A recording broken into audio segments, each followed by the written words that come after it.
Ken Schrader was at the Ohio Valley Speedway in Washington tonight.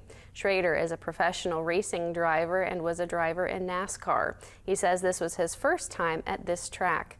He has driven every kind of race car, late models, modified, sports cars, sprint cars, Indy cars, and stock cars.